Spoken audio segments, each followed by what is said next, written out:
오늘 우리에게 주시는 하나님의 말씀은 에베소서 2장 3절에서 10절의 말씀입니다. 에베소서 2장 3절에서 10절 말씀, 신약성경 310면입니다.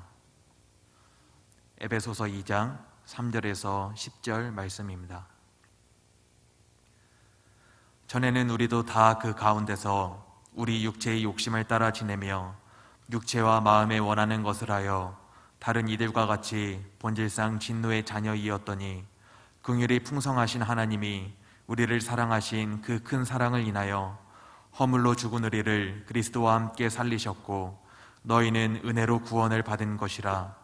또 함께 일으키사 그리스도 예수 안에서 함께 하늘에 앉히시니 이는 그리스도 예수 안에서 우리에게 자비하심으로써 그 은혜의 지극히 풍성함을 오는 여러 세대에 나타내려 하심이라. 너희는 그 은혜에 의하여 믿음으로 말미암아 구원을 받았으니 이것은 너희에게서 난 것이 아니요 하나님의 선물이라. 행위에서 난 것이 아니니 이는 누구든지 자랑하지 못하게 함이라. 우리는 그가 만드신 바라 그리스도 예수 안에서 선한 일을 위하여 지으심을 받은 자니 이 일은 하나님이 전에 예비하사 우리로 그 가운데서 행하게 하려 하심이니라. 아멘. 2020년 마지막 날 마지막 부분입니다. 알파와 오메가이시고 시작과 마침이신 하나님의 은혜가 더욱 풍성하기를 축복합니다. 교수들이 선정한 올해의 사자성어 1위는 아시타비라고 합니다. 아시, 나는 옳고 남은 그르다. 옛날부터 쓰던 문자는 아니고요, 요즘 많이 쓰는 내로남불, 내가 하면 로맨스고 남이 하면 불륜이라는 말을 한자로 바꾼 신조어라고 합니다. 나라 전체가 나는 옳고 너는 그르다라는 하는 것으로 1년을 지새우지 않았나 싶습니다. 교수신문이 2001년부터 매년 사회상에 담긴 사자성어를 선정했는데 이것은 우리 사회를 한마디로 잘 표현하고 있습니다. 그런데 미국의 크리스천티 투데이는 성경 어플리케이션을 통해서 올해 가장 많이 검색된 성경 구절이 무엇인가를 조사했는데 이사야서 41장 10절 말씀이 꼽혔다고 합니다.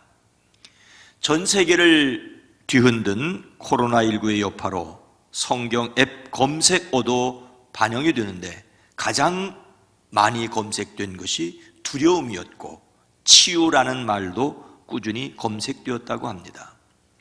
이사야서 41장 10절은 두려워하지 말라 내가 너와 함께함이라. 놀라지 말라 내가 내 하나님이 됨이라. 내가 너를 굳세게 하리라. 참으로 너를 도와주리라. 참으로 나의 의로운 오른손으로 너를 붙들리라는 말씀입니다. 2018년도에도 이 말씀이 가장 많이 읽힌 구절로 꼽혔는데 지난 올 한 해 미국, 인도, 남아공, 네덜란드, 필리핀 등에서 두루 읽혔다고 합니다. 올해는 전염병과 관련된 성경 구절이 다수 검색되어 두려움을 검색한 이들이 작년보다 크게 높았다고 합니다. 그러나 코로나19를 겪으면서 많은 사람이 두려움을 느끼고 또 성경 말씀에서 해답을 찾으려고 했다는 것을 알 수 있습니다. 여러분에게 있어서 2020년은 어떤 해였습니까? 그래서 여러분은 어떤 말씀을 의지하셨습니까? 저는 시편 23편 말씀과 함께 요한복음 16장 33절 후반절, 세상에서는 너희가 환난을 당하나 담대하라 내가 세상을 이기었노라는 말씀을 의지했습니다. 더욱 간절한 마음으로 예수 그리스도의 십자가를 의지한 한 해였습니다. 이제 2020년을 보내고 2021년을 맞으며 우리는 누구이고 그래서 어떻게 살아야 하는지를 다시 한번 생각했으면 해서 오늘 말씀을 본문 말씀으로 성도들과 함께 나누려고 합니다. 우리는 누구입니까? 하나님께서 사도 바울을 통하여 에베소 교회의 성도들에게 이렇게 말씀하십니다. 여러분도 전에는 허물과 죄로 죽었던 사람들입니다. 그때의 여러분은 허물과 죄 가운데서 이 세상의 풍조를 따라 살고 공중의 권세를 잡은 통치자 곧 지금 불순종의 자식들 가운데서 작용하는 영을 따라 살았습니다.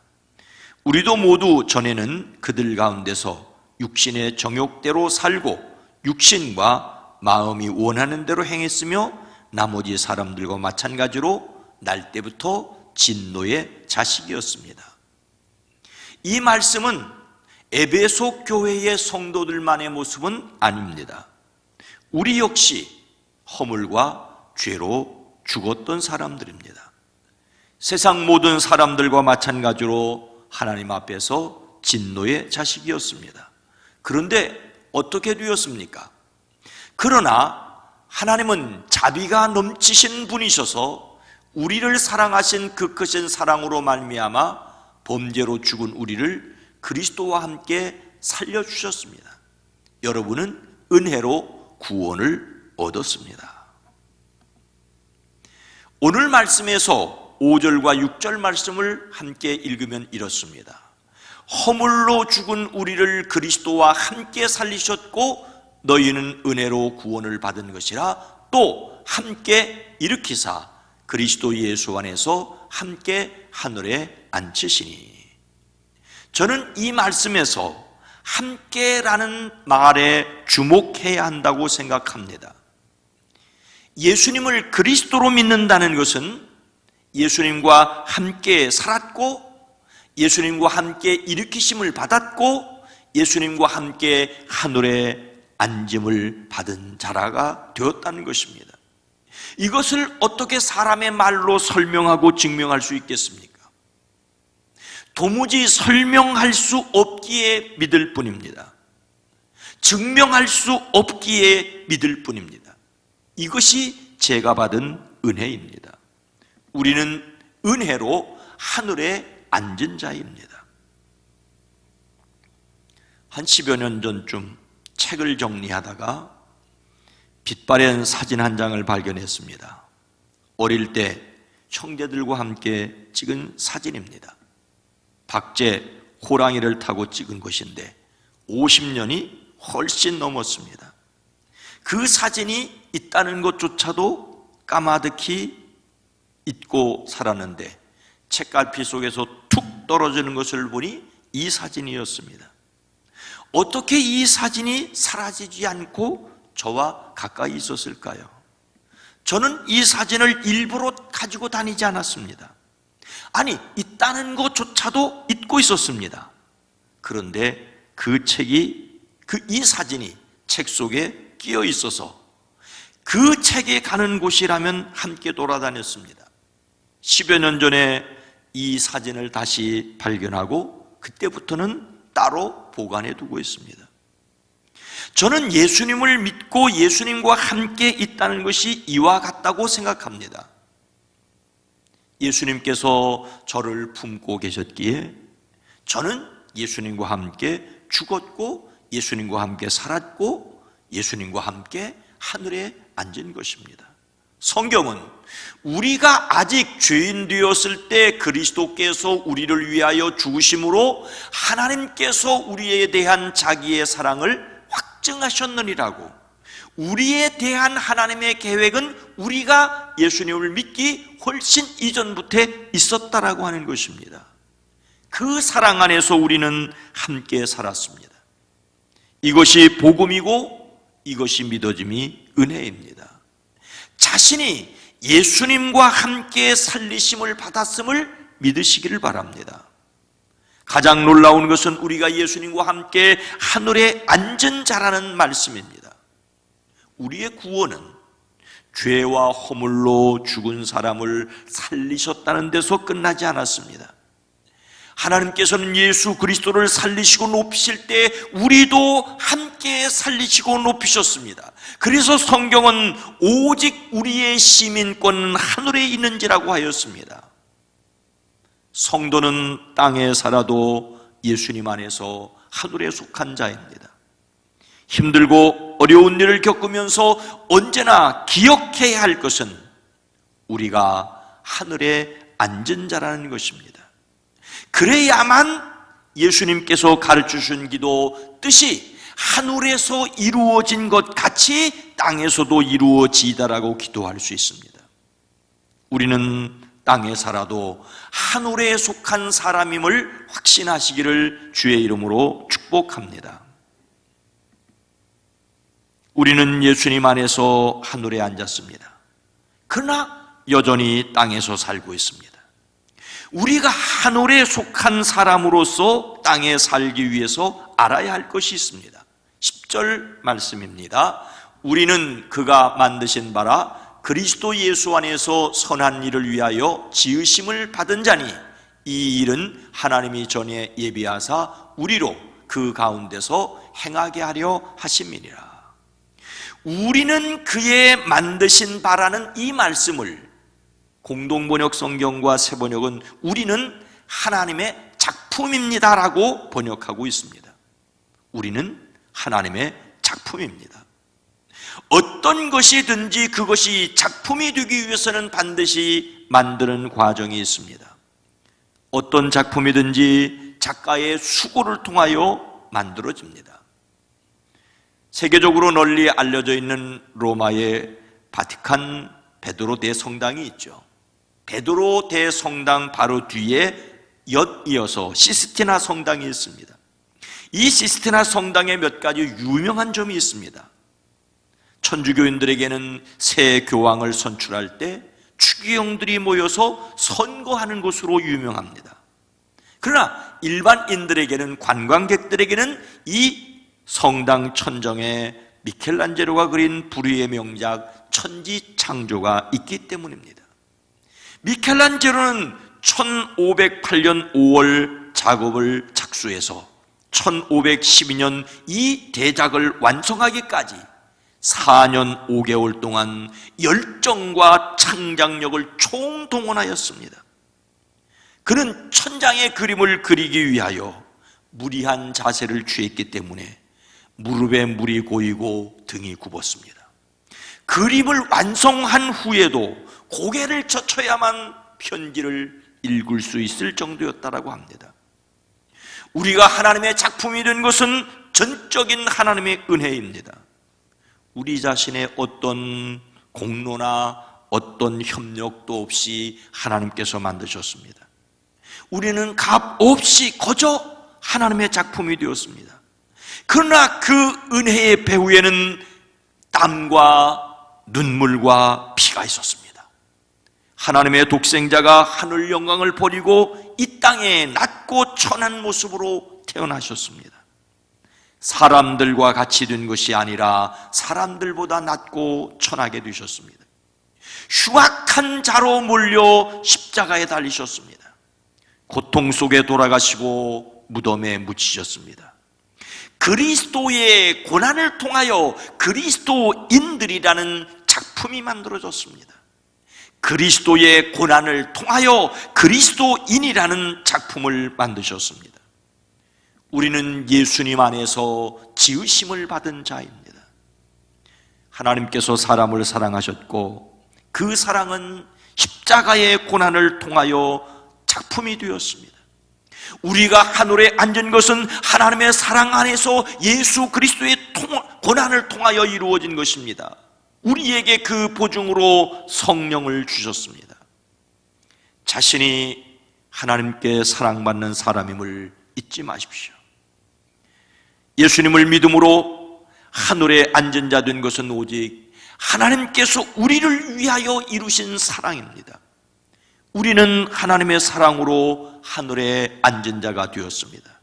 하나님께서 우리를 지으셨습니다. 그러니 우리는 어떻게 살아가야 하겠습니까? 우리가 어떤 이유로 만들어졌는지를 생각하면 됩니다.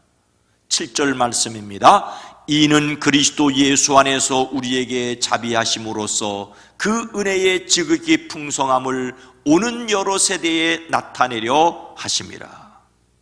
하나님께서 우리를 그리스도와 함께 살리시고 일으키시고 하늘에 앉으신 이유는 하나님의 사랑이 얼마나 놀랍고 풍성한지를 오고 오는 모든 세대에게 보여주시기 위해서라고 말씀하고 있습니다.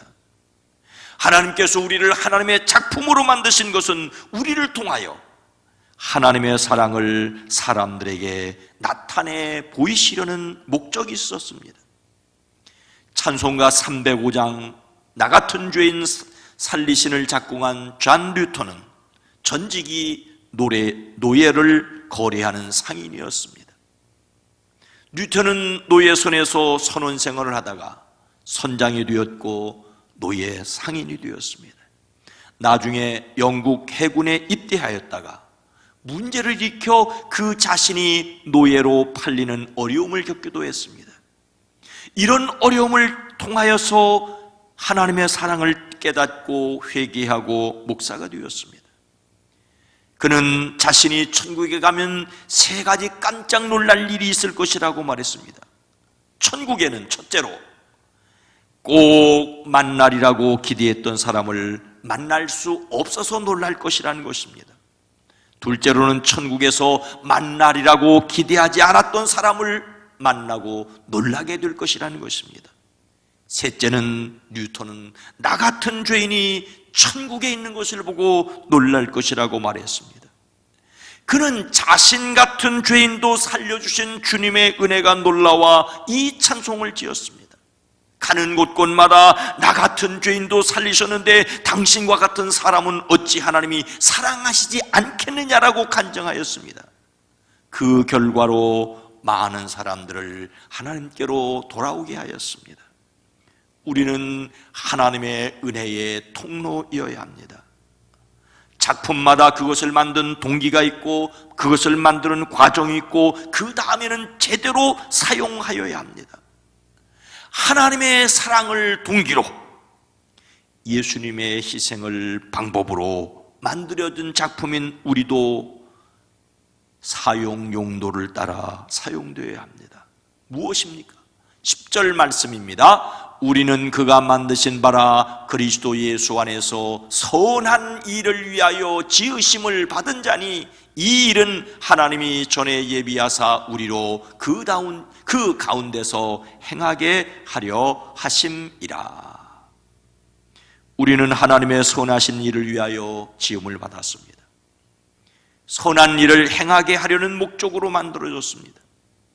우리는 마땅히 하나님이 만드신 목적대로 살아야 합니다. 참으로 힘들고 어려웠기 때문에 많은 것을 포기했습니다. 하지만 본질적인 것을 포기하지는 말아야 합니다. 하나님의 아름다운 덕을 선전하는 전도자가 되어야 합니다. 전도사라는 직임을 받지 않았지만 우리 모든 성도들이 가정에서 일터에서 하나님의 사랑의 전파자가 되어야 합니다. 자신의 삶을 통하여 하나님은 사랑이시라고, 예수님이 그리스도시라고, 성령님이 인도하신다라고 전도할 수 있기를 바랍니다.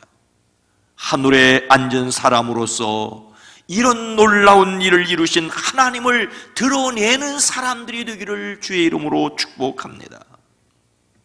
사랑하는 성도 여러분, 우리는 예수님과 함께 하늘에 앉은 자입니다. 하나님께서 우리를 하나님의 작품으로 만드셨습니다. 독생자의 핏값을 주고 산 하나님의 작품입니다. 여러분 한 사람 한 사람이 얼마나 소중한 사람인가를 기억하시기 바랍니다. 여러분을 하나님의 작품 되게 하신 그 하나님의 사랑을 감동하고 그 사랑을 전하기를 힘쓰십시오. 2020년 마지막 설교에 저는 이어령의 나에게 이야기하기를 읽어드리는 것으로 마치려고 합니다. 너무 잘하려 하지 말라 하네. 이미 살고 있음이 이긴 것이므로. 너무 슬퍼하지 말라 하네. 삶은 슬픔도 아름다운 기억으로 돌려주므로. 너무 고집부리지 말라 하네. 사람의 마음과 생각을 늘 변하는 것이므로. 너무 욕심부리지 말라 하네. 사람이 살아가는데 그다지 많은 것이 필요치 않으므로. 너무 연연해 하지 말라 하네. 죽을 것 같던 사람이 간 자리에 또 소중한 사람이 오므로 너무 미안해 하지 말라 하네. 우리 모두는 누구나 실수하는 불완전한 존재이므로 너무 뒤돌아보지 말라 하네. 지나간 날보다 앞으로 살 날이 더 의미 있으므로 너무 받으려 하지 말라 하네. 살다 보면 주는 것이 받는 것보다 기쁨으로 너무 조급해 하지 말라 하네. 천천히 가도 얼마든지 먼저 도착할 수 있으므로 죽도록 온 존재를 사랑하라 하네. 우리가 세상에 온 이유는 사랑하기 위함이므로 죽도록 온 존재를 사랑하라 하네. 우리가 세상에 온 이유는 사랑하기 위함이므로 2020년을 하나님께서는 이제 접어주십니다. 하나님께서 접어버리신 것을 너무 다시 펼쳐보려고 하지 마십시오. 이제 하나님께서 펼쳐주신 2020년을 써내려가야 합니다. 주님의 주시는 힘과 능력으로 하나님의 작품들이 되어져 가야 합니다. 하늘에 속한 사람으로서 이 땅을 살아가는 2021년 새해가 되시기를 주님의 이름으로 축원합니다. 축원합니다.